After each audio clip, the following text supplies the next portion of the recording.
주시는 말씀 같이 읽겠습니다. 마태복음 26장, 누가 이 소리를 좀 조정해 보면 좋겠어요. 17절부터 30절 은혜로운 목소리와 함께 우리 같이 읽겠습니다. 시작.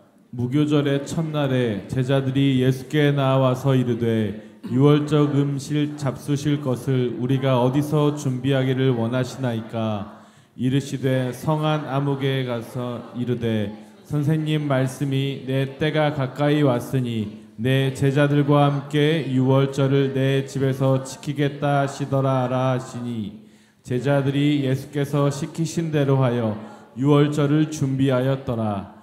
저물 때에 예수께서 12제자와 함께 앉으셨더니 그들이 먹을 때에 이르시되 내가 진실로 너희에게 이르노니 너희 중에 한 사람이 나를 팔리라 하시니 그들이 몹시 근심하여 각각 여짜오되 주여 나는 아니지요. 대답하여 이르시되 나와 함께 그릇에 손을 넣는 그가 나를 팔리라.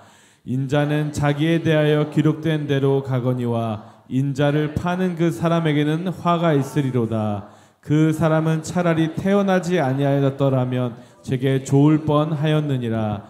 예수를 파는 유다가 대답하여 이르되 랍비여 나는 아니지요. 대답하시되 내가 말하였도다 하시니라.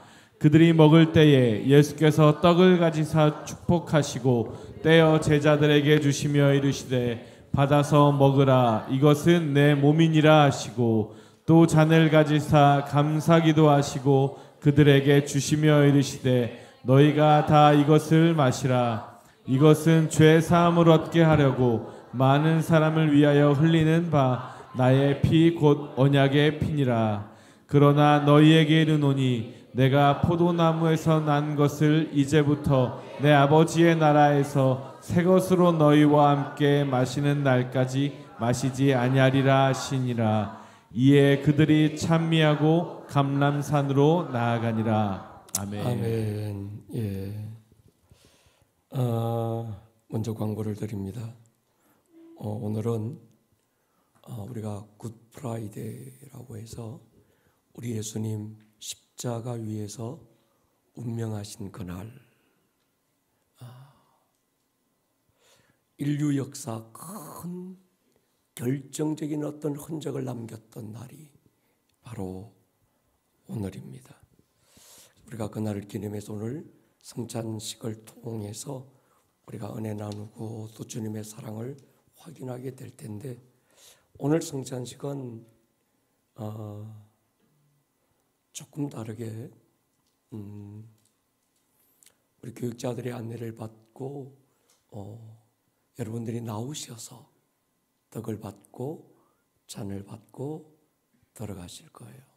그래서 우리 아이들은 참여를 못합니다. 중학생부터 우리가 참여할 수 있습니다. 한 의자에 한 5분씩 앞에 나오셔서 먼저 잠깐 감사기도 하고 떡을 먼저 받고, 여기서 장로님들이 섬길 텐데 그 다음에 잔을 받고 또 한번 감사기도 하시고 가운데 통로를 통해서 본인의 자리로 들어가시면 됩니다. 질서를 맞추어서 더 은혜롭게 진행될 수 있도록 협조해 주시면 고맙겠습니다. 그리고 부활주일 새벽 예배가 내일 모레 주일 새벽 5시 30분에 있습니다. 1년에 한 번도 새벽기도 안 하는 분들도 이날만큼은 하얀 옷을 입고 부활주일 새벽에 우리 예배에 참여하게 되지요. 저희도 어릴 때 그런 추억이 있는 것 같아요. 저희는 시골에서 그 연합 몇 개 교회가 연합해서 동네 야산에서 촛불을 들고 권사님들 어머니들이 하얀 옷을 입고 그 산에서 우리가 연합 예배를 드렸던 추억들이 있는데 주일날 5시 30분입니다. 기억하시면 좋겠고요. 그리고 부활주일 주일 예배는 9시 예배가 없고 11시 예배만 있습니다. 이때는 아동부, 유치부, 청소년부, 청년부 모두가 함께 연합해서 예배할 거예요. 그래서 자리가 좀 부족하니까 우리 어른들은 청년들하고는 본당에서, 그 다음에 우리 청소년, 아동부, 유치부는 4층에서 비디오를 통해서 예배할 겁니다. 그리고 부활주일 우리가 식사 함께 나누고 동행교육하고 비데스크는 없습니다. 그리고 오후 4시에 우리가 송도 헤이븐 처치 설립 예배가 파송 예배가 오후 4시에 그 현장에서 있습니다. 10,000명이 모이는 하나의 교회가 아니라 100명이 모이는 100개의 교회가 100배의 능력이 있다는 믿음을 가지고 이 시대는 모이는 교회, 흩어지는 교회, 이 시즌 하나님의 뜻이 그거라는 우리가 확신을 가지고 플랫폼 처치로 모든 교회의 방향을 바꾸고 첫 1호가 플랫폼 처치가 송도에 세워지는 날입니다. 우리 교회로서는 굉장히 뜻깊은 날, 또 하나의 우리 교회가 거기 세워져서 또 여기서는 국제기도의 집으로 열방을 중보하고 이스라엘을 중보하면서 매일 예배가 이어지는 또 그 자리가 될 겁니다. 성도님들 오셔서, 외부의 목사님들도 오셔서 축복해 주시니까 성도님들도 오셔서 같이 축복하고, 또 헤이븐 처치에 파송된 우리 교육자와 성도님들, 우리 청년들 함께 격려하고 축복해 주시면 고맙겠습니다. 오늘 본문, 우리가 읽었던 이 본문은 유월절에 있었던 일입니다. 여러분, 유대인들의 하루의 개념과 오늘 우리가 생각하는 하루의 개념이 다릅니다. 우리는 아침이 되고 저녁이 되면 하루가 끝났다고 말하는데 성경의 하루의 시작은 저녁부터예요. 그리고 또 하루가 지나면 이제 하루가 끝났다 이렇게 말하는 겁니다. 우리는 하루의 시작이 아침인데 성경적 하루의 개념은 하루의 시작이 저녁인 거예요. 그래서 창세기 보면 저녁이 되고 아침이 되니 둘째 날이더라, 셋째 날이더라 이렇게 말씀합니다. 20절에 저물 때의 이 말씀은 그 다음 27장 57절 저물었을 때와 연결이 되는 사건입니다. 자그마치 112구절을 뛰어넘어서 새로운 하루가 연결되는 거예요. 그러니까 성경에서 가장 긴 하루가 소개되고 있는 성경이 바로 오늘 우리가 읽었던 이 본문입니다. 이날 하루에 일어난 사건은 인류 역사에 큰 획을 남긴 중요한 사건들이었습니다. 최후의 만찬, 겟세마네의 기도가 그날의 사건입니다. 예수님의 체포 사건과 부당한 재판, 십자가 처형, 그리고 무덤에 매장되는 사건까지 이날 하루에 다 일어납니다. 급박하게 진행되고 있는 이 하루의 사건을 우리는 예수님의 순환사라고 불러요. 오늘 본문은 예수님의 순환사를 준비하는 과정입니다. 17절에 무교절 첫날, 말은 유월절 같은 날입니다. 무교절의 첫날이 유월절이고 그 다음 날부터 한 주간을 무교절이라고 불러요. 유월절, 히브리어로 페사어, 영어로 패스오버, 넘을 유자, 넘을 월자를 씁니다. 유월절은 넘어갔다는 뜻이죠. 출애굽 당시 10가지 재앙 가운데서 마지막 재앙으로 장자들이 죽어갈 때 어린 양의 피를 문설주에 바른 그 집은 죽음의 사자가 넘어가지요. 그래서 그날을 유월절의 시작이 되었습니다. 살아야 될 어린 양이 죽고 죽어야 될 장자가 산 날, 살아야 될 하나님의 어린 양이 죽고 죽어 마땅한 내가 산 날이 그날입니다.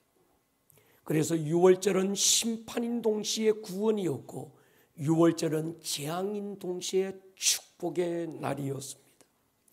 예수님의 십자가는 마귀에게는 심판이었지만 우리에게는 구원인 거죠.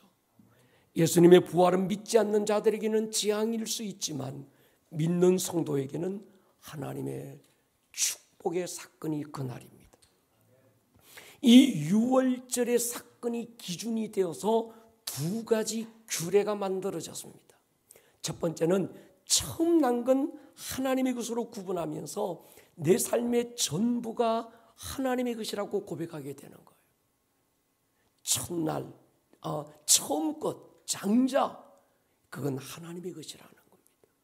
그 하나님의 것을 구분함을 통해서 내 삶의 전부가 하나님의 것입니다 고백하는 거죠.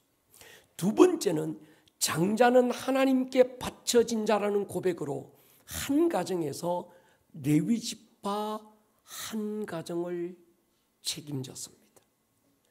유월절 축제는 한 주간 계속되는데 이때는 누룩 없는 빵을 먹는다고 해서 무교절이라고 불렀습니다.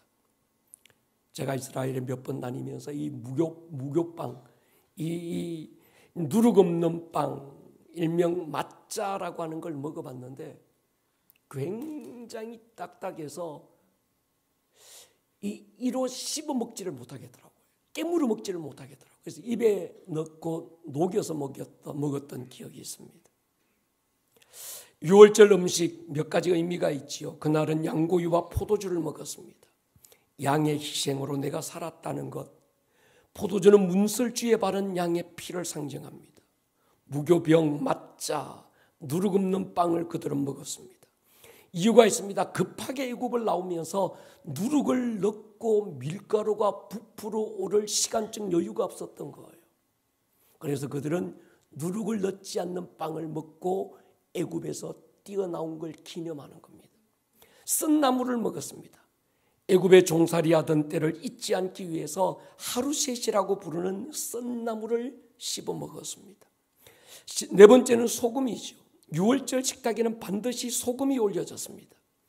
애굽에서 종살이할 때 흘렸던 눈물과 땀, 그리고 홍해 바닷물이 마르고 소금으로 된 길을 그들이 건넜다는 의미였습니다. 쉽게는 과거에 내가 받았던 하나님의 은혜를 잊지 않겠다는 그들의 의지의 결단이었던 거예요. 유대인들의 가장 큰 절기이자 축제의 날인 유월절 저녁에 예수님께서 만찬을 베푸시고 제자들에게 자신의 죽음을 선포합니다.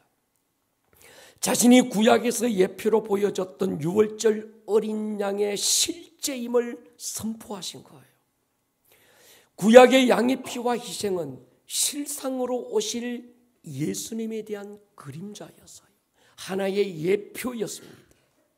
그들은 해마다 유월절 희생양을 잡아서 자기들의 믿음을 하나님께 보여야만 했습니다. 해마다 유월절이 오면 양을 잡고 그들은 먼 훗날 하나님의 어린 양이 이 땅에 와서 우리의 모든 죄를 대신하여 죽으시고 속죄를 이루고 하나님과 막힌 담을 허시고 우리를 구원하실 것이라고 하는 믿음을 가지고 아직은 그 일이 나타나지 않았지만 나타날 것에 대한 믿음을 가지고 오늘 양을 잡은 거예요. 우리 예수님이 땅에 오셔서 실상이 오셔서 십자가의 희생을 통해서 우리는 더 이상 양을 잡을 이유가 없어졌습니다. 히브리 9장 보십시오. 9절부터요. 이 장막은 현재까지의 비유라는 거예요. 이에 따라 드리는 예물과 제사는 섬기는 자를 그 양심삼 온전하게 할 수 없나니 이런 것은 먹고 마시는 것과 여러 가지 씻는 것과 함께 육체의 예법일 뿐이며 개혁할 때까지 맡겨둔 것이니라. 개혁, 예수님 실상이 올 때까지. 그리스도께서는 장래 좋은 일의 대제사장으로 오사 손으로 짓지 아니한 것 곧 이 창조에 속하지 아니한 더 크고 온전한 장막으로 말미암아 염소와 송아지의 피로 하지 않고 오직 누구의 피로요? 자기의 피로 영원한 속죄를 이루사. 영원한 속죄라는 말이 굉장히 중요합니다. 단번에 성소에 들어가셨느니라. 염소와 황소의 피와 및 암송아지의 죄를 부정한 자에게 뿌려 그 육체를 정결하게 하여 거룩하게 하거든. 하물며 영원하신 성령으로 말미암아 흠없는 자기를 하나님께 드린 그리스도의 피가 어찌 너희 양심을 죽은 행실에서 깨끗하게 하고 살아계신 하나님을 섬기게 하지 못하겠느냐. 여러분이 히브리서의 이 말씀은 굉장히 중요해요. 구약에 그들이 여러 가지 제사와 희생과 수많은 어떤 그 제사와 의식들을 해왔지만 이 제사와 의식들은 하나의 그림자고 예표고 개혁할 때까지 맡겨둔 것이고 육체의 예법만 돼서요. 그래서 그들은 오래 양을 잡고 피를 흘렸지만 또 양을 잡아야 되고 해마다 같은 제사를 계속 드려야만 했습니다.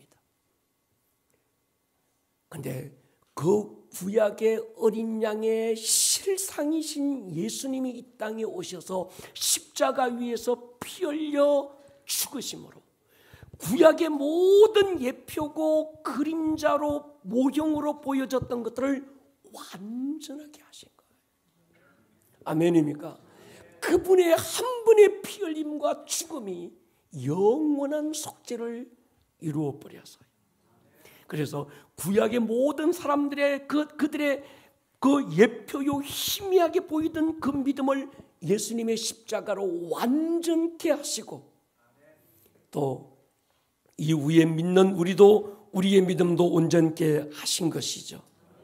아멘입니까? 예.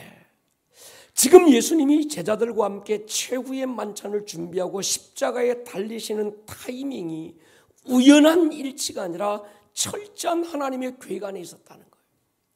구약에서 어린 양을 잡았던 유월절 그 타이밍과 그 유월절 어린 양의 실상으로 오시는 예수님이 십자가 위에서 죽으시는 이 시간의 일치가 우연이 아니라는 거예요.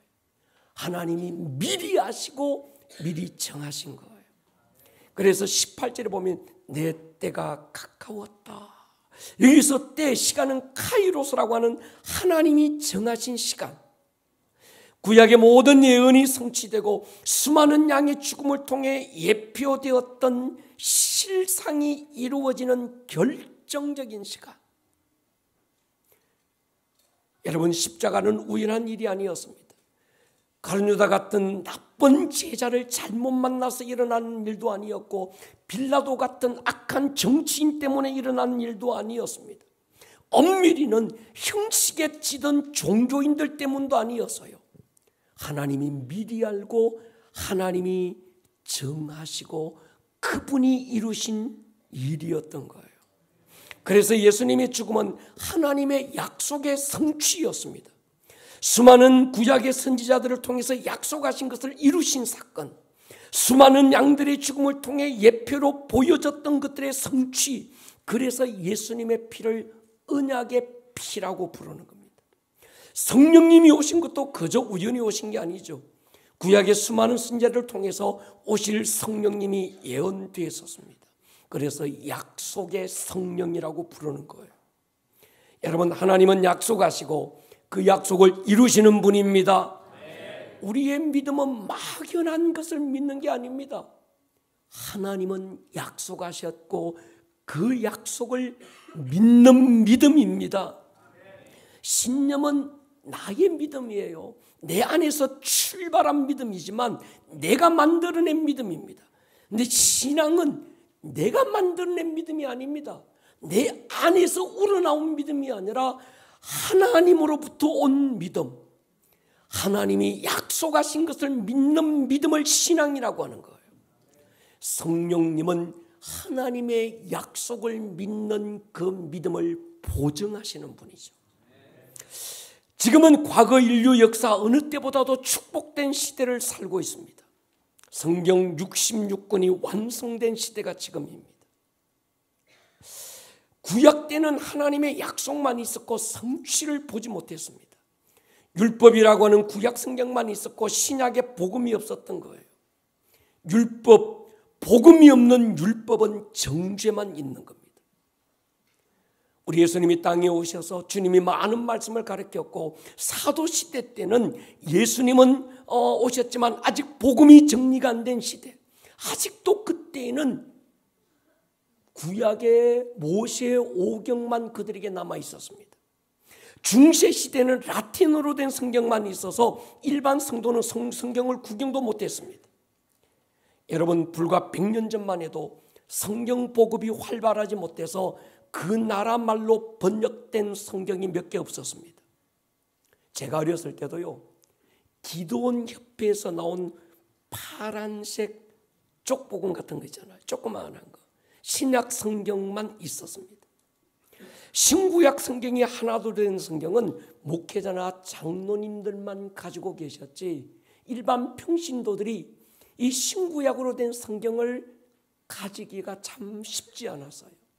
제가 중학교 때, 고등학교 때도 신구약으로 된 내 성경을 한번 가져보는 게 꿈이었습니다. 근데 지금은요, 전 세계 모든 민족이 그 나라 말로 성경이 번역되고 보급이 되고 있습니다. 제 서재에 오면 북한말 번역된 성경까지 있습니다. 어렵다고 쉬운 성경이 나오고요, 여러 가지 버전으로 개역개정, 개역한글, 영어 버전만 해도 몇 개가 나왔습니다. 앱만 열면 어디서나 성경을 읽어주고 들을 수 있습니다. 여러분, 이보다 더 큰 축복된 시대를 사는 때가 과거 어디 있었습니까? 인류 역사, 지금까지 수천 년 역사를 거듭해 오면서 지금처럼 우리가 어느 때에도 성경을 읽을 수 있고 들을 수 있고 이것이 해석돼서 잘 이해되도록 설명해 주는 그런 때가 과거에 없었다니까요, 여러분. 우리는 앞서간 선배들이 누리지 못했던 엄청난 축복과 특권을 누리고 살고 있습니다. 여러분, 그 특권은 특권으로 남는 게 아니라 책임이 따르는 거예요. 책임이 뭘까요? 마태복음 24장에 보면요, 이 천국 복음이 모든 민족에게 증언되기 위하여 온 세상에 전파될 거다. 근데 그때는 끝이라는 거예요. 여러분, 지금은요,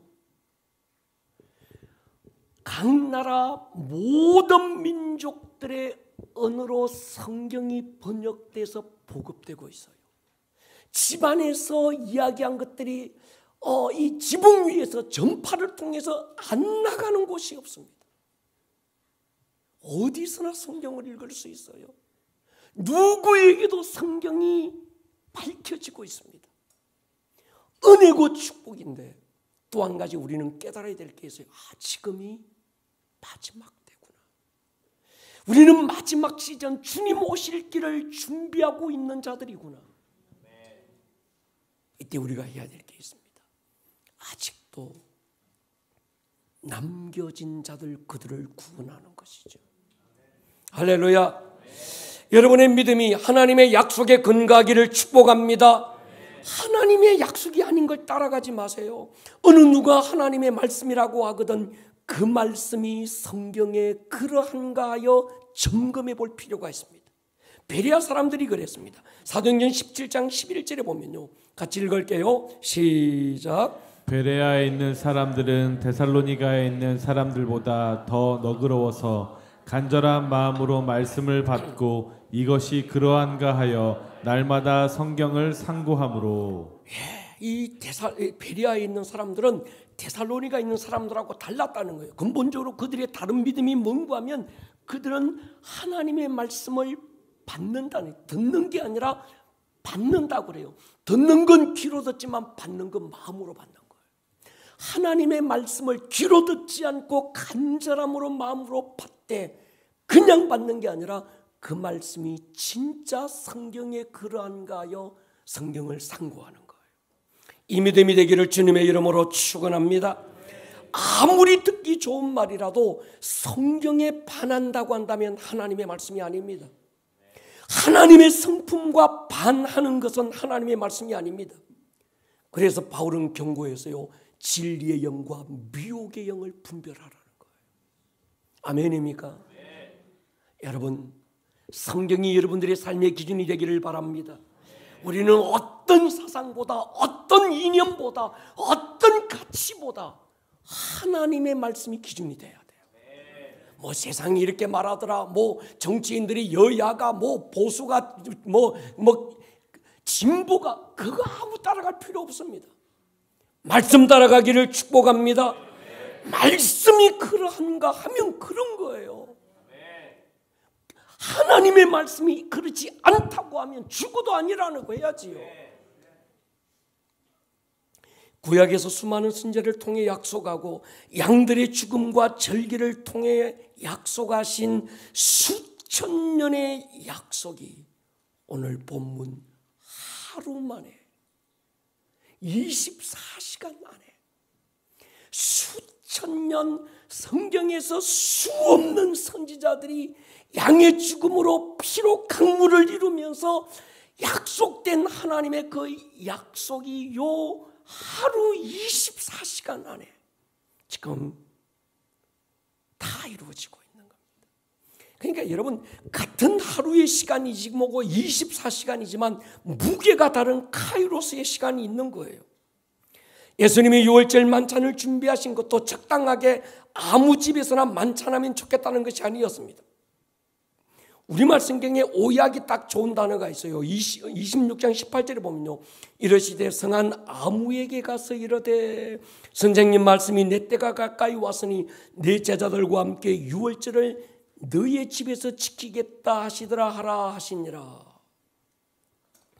유월절이 됐어요. 유월절 절기를 어디서 준비하면 좋을까요? 묻는 제자들에게 주님은 성 안에 아무에게 가서 유월절 절기를 선생님께서 너의 집에서 준비하면 좋겠다라고 전하라고 하시는데, 여기서 아무에게는 아무에게나 만나는 누구라도 좋으니까 처음 만나는 사람이든지 아니면 인상 딱 보고 있다가 인상이 좋다 싶으면 그 사람한테 가서 우리 선생님께서 유월절 만찬을 당신 집에서 하기를 원하십니다라고 얘기하라는 게 아니라는 거예요. 공동어 번역에는요, 이러이러한 사람을 만날 것인데 그 사람에게 번역됩니다. 헬라어 데이나라는, 이건 뭔가 하면 이름을 굳이 밝힐 필요가 없는 분명한 어떤 누구 인칭 단수를 사용합니다. 제가 고민해 봤습니다. 이 데이나가 아무에게나 이게 무슨 말을 표현하면 좋을까 할 때 전라도 말로 거시기가 딱 맞는 거예요. 여러분, 우리는 거시기 하면 막연한데 전라도 분들끼리 거시기 하면 확실히 통합니다. 그건 막연한 게 아닙니다. 거시기 있지 않냐? 왜 그러면 누군지는 모르겠는데 하여튼 자기들끼리는 통해, 그 사람 이렇게 되는 거예요. 지금 여기서 예수님께서 데이나라고 하는 말이 거시기 그 말인 겁니다. 누가복음, 마가복음에는 구체적으로 기록이 됩니다. 물 한 동이를 가지고 가는 바로 그 사람. 그러니까 물 한 동이를 이고 가는 것으로 봐서 남자가 아닌 여자임이 틀림이 없습니다. 여러분, 때로 성경에 큰 의미가 없을 것 같은 사건이나 인물이 결정적 의미가 되는 일들이 있습니다. 예를 들면 구레네 시몬 같은 사람 보십시오. 구레네는 오늘 리비아의 수도 트리폴라입니다. 디아스포라로 흩어져 살던 시몬이라는 한 사람이 유월절 명절을 맞아서 먼 곳에서 이곳 예루살렘으로 왔다가 예수님이 십자가 지고 가시는 모습을 우연찮게 보게 돼요. 자기 앞에서 예수님이 쓰러졌고 그 예수님 옆에 서 있었다는 것 하나로 이 사람이 예수님의 십자가를 대신 지게 돼요. 자신이 잠시 그리고 우연치 않게 지게 되었던 그 십자가가 구약의 모든 선지자들의 예언을 성취할 십자가라는 걸 그때는 몰랐었습니다. 그 십자가가 오고 오는 인류 역사에 남을 위대한 십자가라는 것을 그가 어떻게 알았을까요? 아담 이후로 저주와 죽음으로 달려가던 인류의 죽음을 멈출 수 있는 그 십자가였다는 걸 그는 몰랐습니다.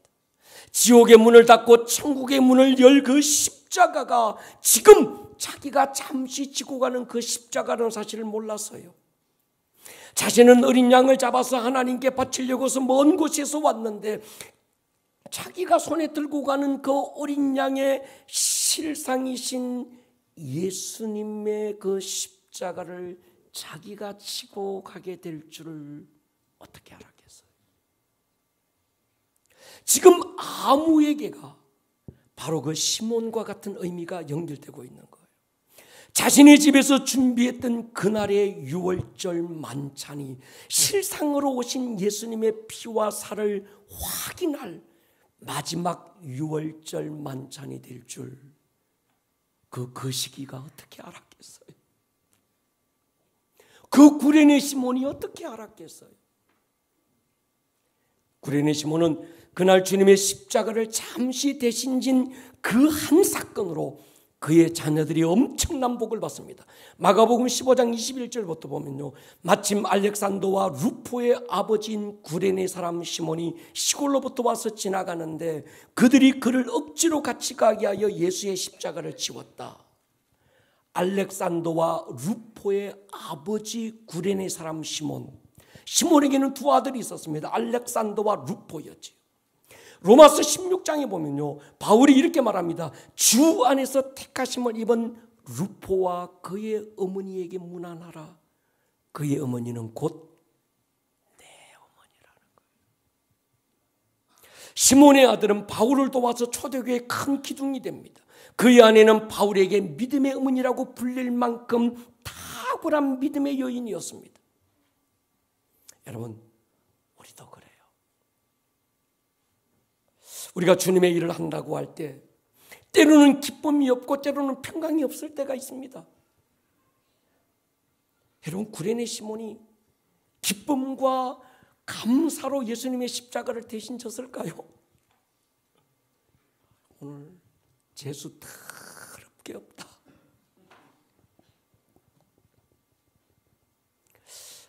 왜 하필 나야? 불평과 원망이 있었을지도 모르겠어요. 그렇지만 그때 우연찮게 잠시 졌던 그 십자가로 그의 가문이 달라지기 시작하는 거예요. 그의 자녀들이 달라지기 시작하는 거예요. 주의 일을 할 때 기쁨이 있고 평강이 있을 때까지 기다리지 마십시오. 어떤 분 그래요. 목사님, 내가 기도해보고요, 기쁨이 오면 그때 할게요. 아니야. 그럴 이유가 없어요. 여러분, 제가 주님의 일을 해온다고 할 때 그랬습니다. 때로는 불안하고 때로는 두렵고 이 길이 맞는가 싶기도 하고 내가 지금 바른 결정을 하고 있는가 싶기도 하고 때로는 확신이 없을 때도 있어요. 그러나 기도하면 할수록 하나님께서 나를 어떤 방향으로 몰고 가실 때 그때는요, 주저하지 않아요.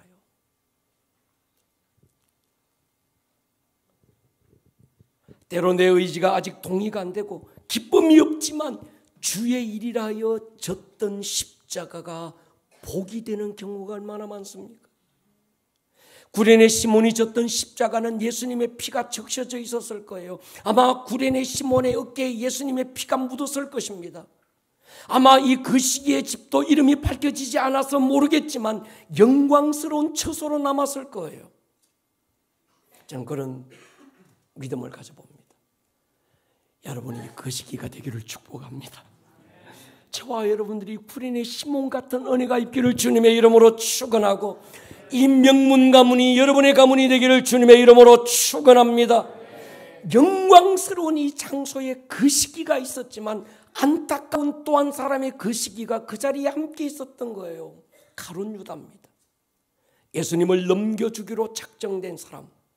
그래서 예수님이 제자들 가운데서 차라리 태어나지 않았더라면 더 좋을 뻔했던 가룟 유다.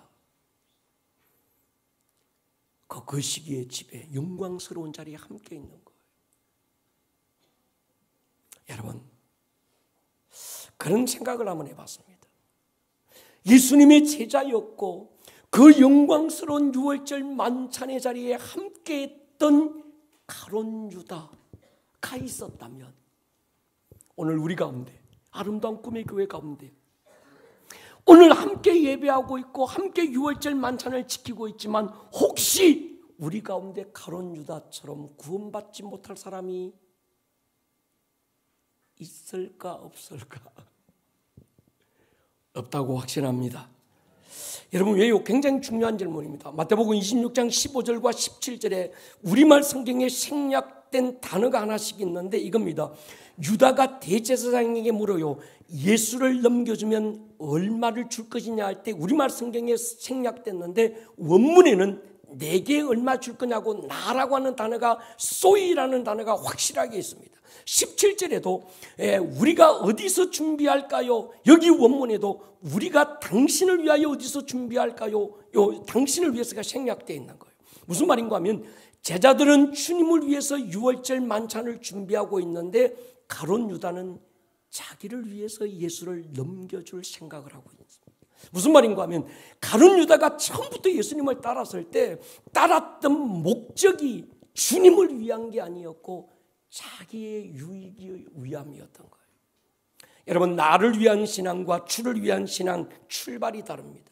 신념은 나를 위한 믿음이지만 신앙은 주를 위한 믿음인 줄 믿습니다. 하나님이 나를 위해 뭘 해줄 것인가? 이건 신념이에요.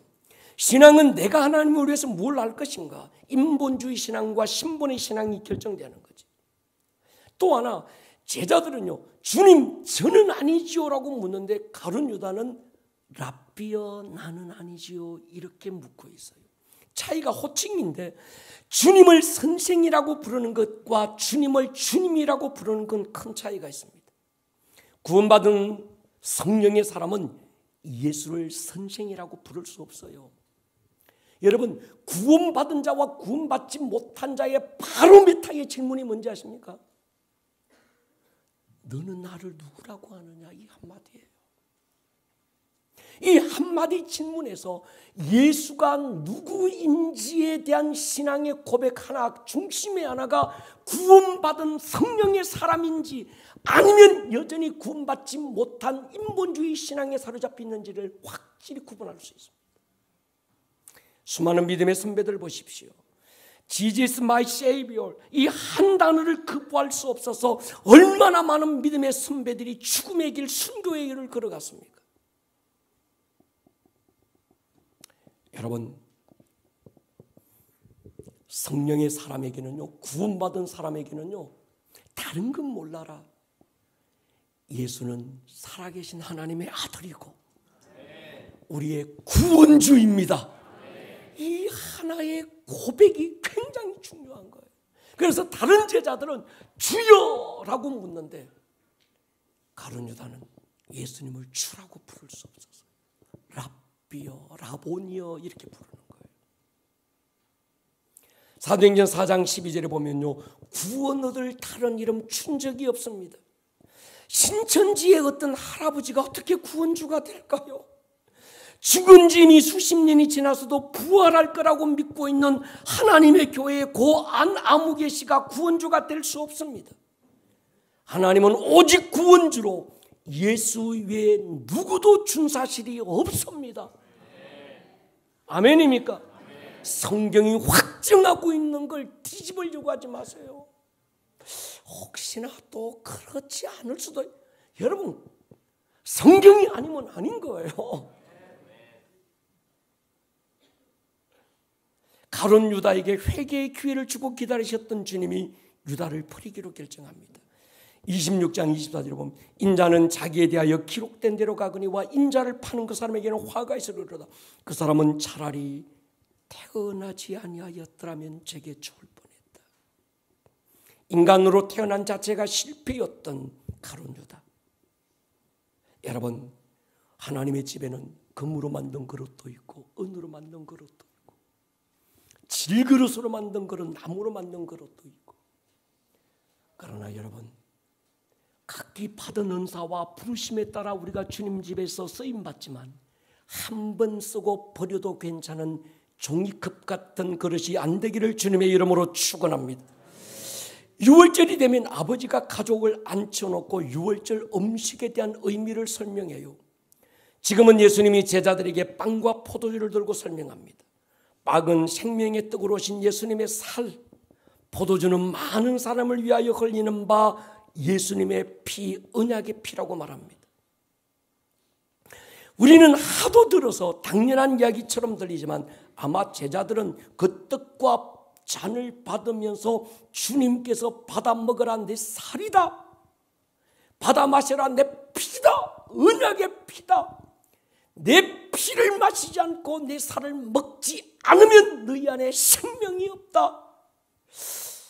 여러분, 이 말을 들었을 때 굉장히 충격받았을 거예요. 여러분, 기독교는 예수의 피를 마시는 종교입니다. 믿습니까? 우리는 예수의 살을 먹는 종교입니다. 오해하지 마세요. 식인종이 되라는 말이 아닙니다. 내가 먹은 음식이 내 살이 되고 피가 되어 나를 살게 하는 근원이 되는 것처럼 내 안에 살아계신 예수님, 내가 먹고 내가 마시고 내 안에 계신 그분이 오늘 나를 살게 하는 원동력이라는 거예요. 갈라디아 2장 10절 이거 말씀이죠. 내가 그리스도와 함께 십자가에 못 박혔다. 내가 사는 게 아니다. 내 안에 예수가 산다. 아멘입니까? 예수를 먹고 마신 사람이 그리스도인이고, 내 안에 그분이 살아계신 사람이 그리스도인이고, 예수로 사는 사람이 그리스도인이고, 저와 여러분들인 줄로 믿습니다. 오늘 본문 4개의 동사를 소개하고 마치려고 합니다. 가지사, 테이크, 축복하고 블레스, 떼어, 브레이크, 주신다, 기브라고 하는 4개 동사가 나왔습니다. 그리스도인의 정체성이죠. 그리스도인이 누군가? 첫 번째 테이크라고 하는 건 많은 뜻 가운데 주님의 몸으로 선택된 하나의 빵이 있는 것처럼 그리스도인은 많은 사람들 가운데서 주님의 가족으로 선택된 사람들인 줄 믿습니다. 우리는 그리스도의 가족이에요. 그래서 성찬식은 우리는 한 몸 공동체라는 의미가 있는 거예요. 두 번째는 블레스죠. 성도는 주신 복을 받아 사는 사람이죠. 축복받은 사람이 그리스도인이고 이 복을 나누는 사람이 그리스도인. 세 번째 브레이크라고 하는 마리아의 깨어진 옥합처럼 내 시간이 깨어지고 내 꿈이 깨어져서 제자의 길을 걷는 사람.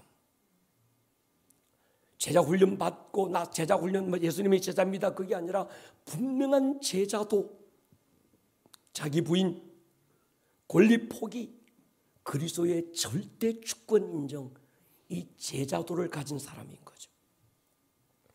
네 번째 기브라고 하는 생명을 받은 자, 예수의 생명을 나눌 수 있습니다. 여러분, 사랑을 받은 자만 사랑을 나눌 수 있습니다. 용서받은 자만 용서할 수 있습니다. 우리가 누군가를 용서한다고 할 때 그 용서의 현장은 내가 용서할 그 사람이 아니라 내가 받은 십자가의 그 현장이 용서해야 되는 현장이 된다는 거예요. 성찬의 마지막 목적이 여기 있습니다. 성찬을 받은 것으로 끝나는 것이 아니라 성찬을 받은 내가 성찬이 되어서 예수 생명을 나누는 것인 거죠. 여러분, 그래서 성찬을 받을 때는요, 주님, 내 힘으로 사랑이 안 되고 내 힘으로 내 의지로 용서가 안 됩니다. 받은 용서, 받은 사랑으로 용서하고 사랑할 수 있는 은혜를 부어 주시옵소서. 결단이 바로 이 성찬이라는 거.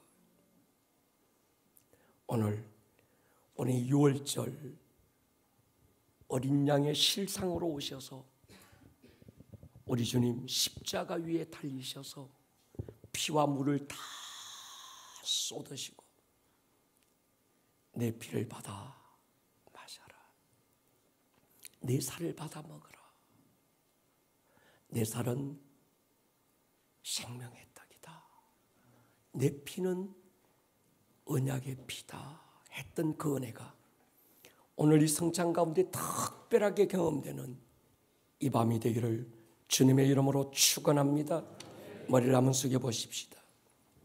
예수를 나의 구주 삼고 우리 찬송 부르실 때 성찬 장로님 두 분 나오셔서 준비하면 좋겠어요.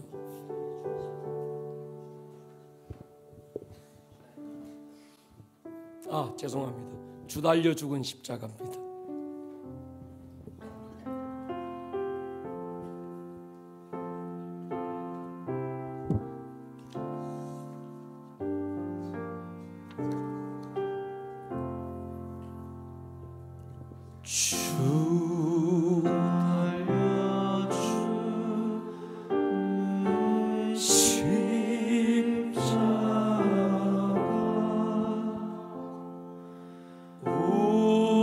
우리 가슴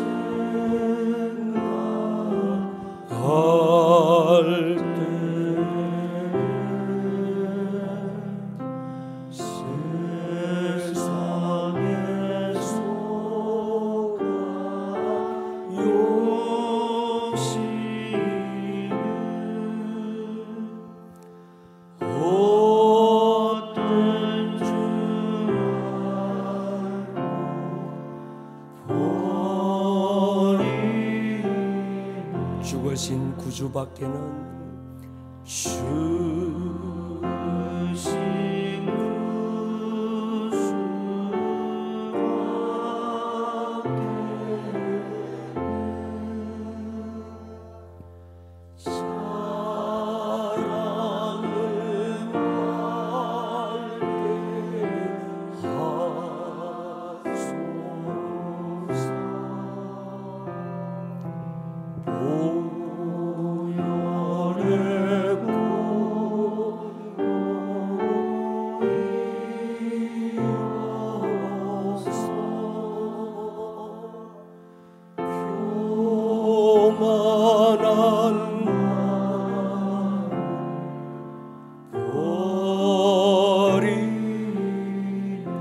온 세상 만물 온 세상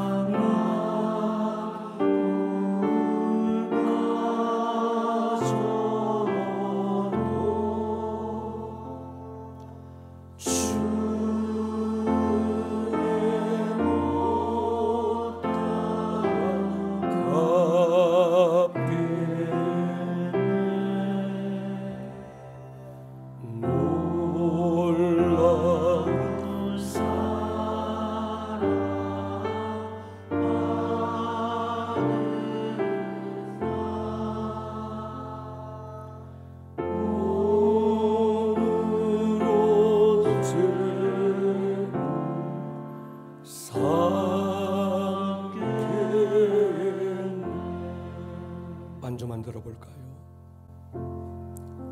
주님, 2000년 전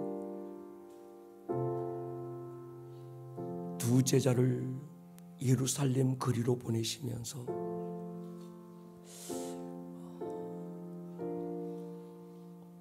내가 예배에 두었던 그 한 사람이 만나게 될 텐데 그 집에서 유월절 만찬을 할 것이라 전해라. 그래서 그 사람은 자기 집을 그 주님 유월절 만찬의 현장으로 내어드려요. 우연히 일어난 일인 줄 알았습니다. 그런데 그때 그 사건의 그 유월절 만찬이 마지막 유월절 만찬이 될 줄, 구약의 모든 약속을 온전케 할 그 현장이 될 줄 아마 그 사람은 몰랐습니다. 오늘 우리는 또 한 번의 성찬 예식이 아니라 바로 그 성찬 예식, 시간을 뛰어넘고 공간을 뛰어넘어 주께서 12 제자들과 함께 나누셨던 그 성찬의 자리에 우리가 서 있기를 원합니다. 떡을 받고 잔을 받을 때 십자가의 은혜, 십자가의 능력이, 십자가의 생명이 우리 안에 일어나기를 기도합니다. 성령님, 각 사람 안에 임재하여 주십시오. 어떤 이에게는 이 성찬에 참여하다가 치유가 일어날 것입니다. 어떤 이는 이 성찬에 참여하다가 근심 걱정이 떠나가는 것을 경험할 것입니다. 어떤 이는 성찬을 하다가 방언이 터지고, 어떤 이는 이 성찬에 동참하다가 우울의 영이 떠나가고 어둠의 영들의 결박으로부터 풀어지는 역사가 있을 것입니다. 오늘 믿음으로 선포합니다. 이 밤이 그 밤이 되게 하여 주옵소서. 예수님 이름으로 축복하고 기도 올립니다. 아멘. 오늘 들었던 이 말씀이 듣는 말씀에서 끝나지 않고 여러분들의 삶에 살아내는 말씀으로 생명력 있는 말씀이 될 수 있기를 주님의 이름으로 다시 한번 축복합니다. 온 하늘